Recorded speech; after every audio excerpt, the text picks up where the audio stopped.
Respiratory system की examination, पहले overview दे देता हूँ, ठीक है।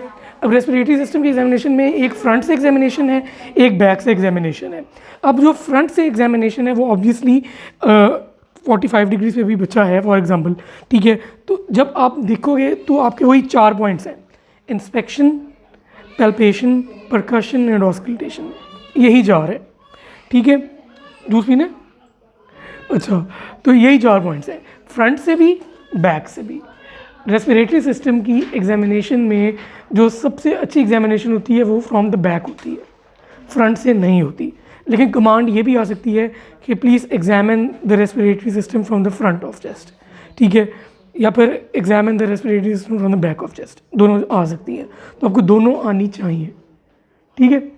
अब इंस्पेक्शन में क्या क्या चीज़ें देखनी है, पहले वो इसको ओवरव्यू करते हैं, ठीक है। वही वाली बात है, ठीक है, शेप, सिमेट्री, फिर आ जाती है आपके पास मूवमेंट्स, रेस्पिरेटरी रेट इसमें आ जाएगा, ठीक है। फिर आपके पास आ जाता है visible veins, pulsations, pigmentation, scar marks. ये तो एक हो गई जो एक जनरल चीज़ है, हैरिसन सल्कस, रैकेटिक रोजरी, ठीक है।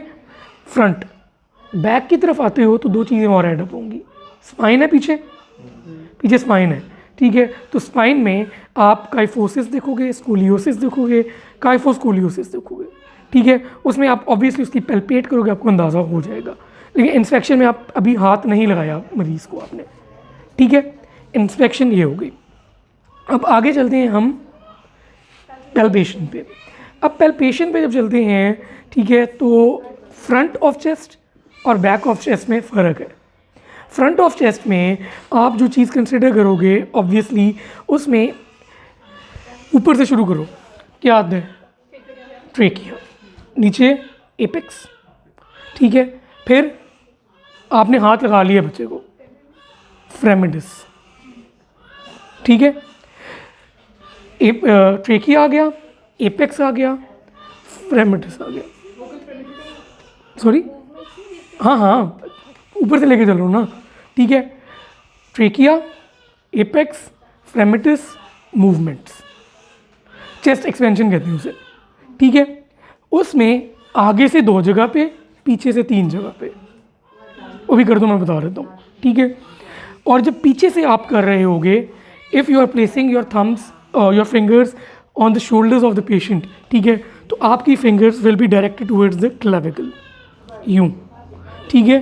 तो अभी डायरेक्ट करते हैं, फिर दिखा भी दूंगा, ठीक है। तो उसमें आप नोटिस करोगे अपने नकल्स को, थम्स को नोटिस नहीं कर रहे उस चीज़ में, ठीक है। लेकिन जब आप एक चेस्ट एक्सपेंशन देख रहे हो, ठीक है, तो उस केस में जब आप यूँ करके उसको पूरा आपने किया हुआ है, तो उसमें फिर आप अपनी थम्स को देख रहे हो, ठीक है। आपके बहुत ज़्यादा टाइट नहीं होने चाहिए हाथ, ताकि उसकी एक्सपेंशन ईजिली हो जाए, ठीक है। साथ ही साथ आप मेजर करोगे यूजिंग मेजरिंग टेप, ठीक है। मेरा नहीं ख्याल कुछ मिस किया मैंने, पैल्पेशन यही है, ठीक है। उसके बाद आ जाती है परकशन। परकशन भी इसी तरीके से आप शुरू करोगे, ऑब्वियसली पीछे ट्रेकी और एपेक्स तो नहीं है, ठीक है, लेकिन रेस्पिरेटरी मूवमेंट्स होंगी तो आप करोगे। एक्सपेंशन आपने अगर आगे से कर लिया तो पीछे से करने की ज़रूरत नहीं है, ठीक है। अच्छा, उसके बाद परकशन की बारी अब आती है, ठीक है। तो परकशन में जब आप शुरू से कर रहे हो ऊपर से, तो आपकी जो उंगलियां हैं, ठीक है, परकशन की टेक्निक भी यही है कि आपने जो आपकी उंगली है, ठीक है, मिडिल फिंगर को स्टेबल रखना है, ठीक है। और जब आप करोगे तो प्रॉपर साउंड आनी चाहिए। इसमें ये नहीं करना कि हल्की सी मार दी, ठीक है, या ये चीज़ नहीं होनी चाहिए, ठीक है। एग्जैक्ट उस पर टैप हो रही हो, ठीक है।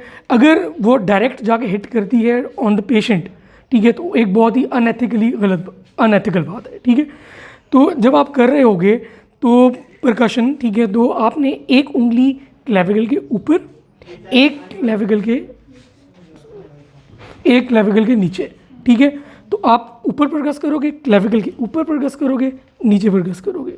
अब पैल्पेशन में, परकशन में आपने जब शुरू की है परकशन, तो आपने एक फ़र्ज़ करें ये क्लेविकल है, तो क्लेविकल सेंटर में आएगी, ऊपर और नीचे आपकी फिंगर्स होंगी, आप परकस करोगे ऊपर, फिर क्लेविकल के ऊपर और फिर नीचे, ठीक है। इसी तरीके से दूसरी साइड पे भी। उसके बाद when you will start percussing the patient, तो आप हमेशा कंपैरिजन में चल रहे होते हो। आपने for example right second intercostal space की है, तो आप फिर लेफ्ट सेकंड इंटरकॉस्टल स्पेस करोगे, फिर आप लेफ्ट थर्ड करोगे, फिर राइट थर्ड करोगे, फिर राइट फोर्थ करोगे, फिर लेफ्ट फोर्थ। मतलब ये कहने का मकसद है कि एक पैटर्न में चलोगे, ठीक है। और जैसे जैसे आप फ्रंट ऑफ चेस्ट से नीचे को जा रहे हो तो you will move towards the axilla, एक चीज़। दूसरी चीज़ क्या है कि once you are done with the percussion of the ribs, मतलब कि इंटरकॉस्टल स्पेसेस, यहाँ पे आप फिर एक्सिला में परकस करोगे इसी तरीके से 3 पॉइंट्स एक्सिला में साइडों पे, ठीक है।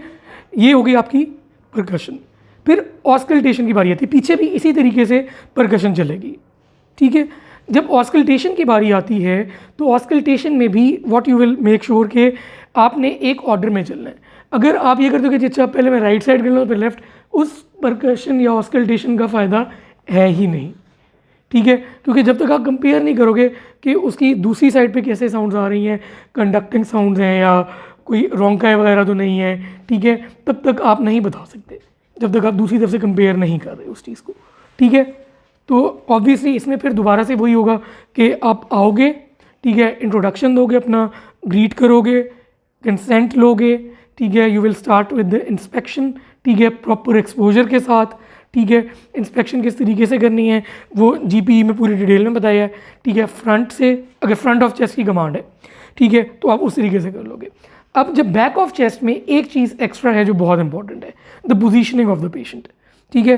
पोजीशनिंग ऑफ द पेशेंट में क्या होता है कि जब आप ऑस्कल्टेट करना होता है या परकस करना होता है, ठीक है, तो आपको एक स्पेस ज़्यादा चाहिए होगी, ठीक है। उसमें आपने ये करना है कि उसको कहना है कि अपनी आर्म्स क्रॉस कर ले, ठीक है। अपनी उसको कहना है, अगर नहीं समझ लग रही उसको ये कहना है कि आप अपना जो दायां हाथ है वो अपने बाएं कंधे पे रख लें, ठीक है, और बायां हाथ दाएं कंधे पे रख लें, यूँ, ठीक है।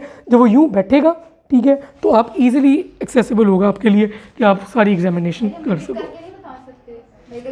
कर सकते हैं, हाँ हाँ कर सकते हैं, तो ठीक है। कोई क्वेश्चंस यहाँ पे उनके दें? हाँ हाँ जाहिर सी बात है, ठीक है। कोई क्वेश्चंस अगर यहाँ तक हैं तो बताएं, फिर आगे चलते हैं। एक्सपोजर करना है, नहीं एक्सपोजर करना है, इधर कर लेते हैं करना तो, मैं तो तंग नहीं कर रहा। नहीं पूछना होता है, पूछना होता है कि हाँ कि मैं अब करने लगा हूँ, ठीक है, तो आपको इस दौरान कोई इम्प्लाइड कंसेंट लेनी है, पूछना नहीं है। एग्जामिनर नहीं, एग्जामिनर सिर्फ आपको ऑब्जर्व कर रहा होगा, आपने जो अटेंडेंट साथ है, ठीक है, तो उससे आपने कह देना है, ठीक है, कि मैंने इसकी छाती का मुआयना करना है या कमर का मुआयना करना है, तो इसके लिए हमें इसकी कमीज़ को उतारना पड़ेगा, उतारना पड़ेगा, ये कहना है, ठीक है। ये नहीं कि मैं उतारने लगा हूँ या उतारने लगी हूँ, नहीं, ठीक है, उतारना पड़ेगा। और फिर थोड़ा सा जो है ना बोलने का अंदाज़ फ़र्क है, चीज़ तो वही है, ठीक है। यहाँ तो कोई क्वेश्चन हैं तो एक दफ़ा कोई ब्रीफ करके बताए मुझे। और एक वो चीज़ फ्रंट एक दफ़ा पूरी करनी है फिर बैक करनी है, हाँ मतलब उसमें वो आपको एक ही आएगी कमांड, 5 मिनट के अंदर आपको एक कमांड देंगे, यानी फ्रंट या हाँ जो एक देंगे उसमें मेक श्योर करना है कि पूरा कर लें। अगर आपको बहुत शौक है, ठीक है, कि वो जब आप बता रहे होंगे उसके बारे में एक्सप्लेन कर रहे होंगे, प्रेजेंट कर रहे होंगे, उस टाइम पे आप कह दो कि जी इसको आप इस तरीके से भी मतलब कि अगर बैक की आई है तो आप ये कह सकते हो कि फ्रंट में मैं ये चीज़ें भी दिखूंगा, अगर फ्रंट की आई है तो आप कहते हो बैक में मैं ये चीज़ें भी दिखूंगा। स्पाइन बैक में है, फ्रंट में आपकी एपेक्स पीडोट्रेकी है, जो फ़र्क है। जो हमने पोजीशन बनानी है वो हमने पल्पेशन के लिए भी बनानी है, पीछे बैक के लिए जो जी जी जैसे percussion of- हाँ जी हाँ जी, मतलब कि बैक की एग्जामिनेशन शुरू जब करनी है उसी टाइम पे आपने पोजीशनिंग कर लेनी है बच्चे की, ठीक है। एक बंदा कोई मुझे एक्सप्लेन कर दे बंद कर दे से भी।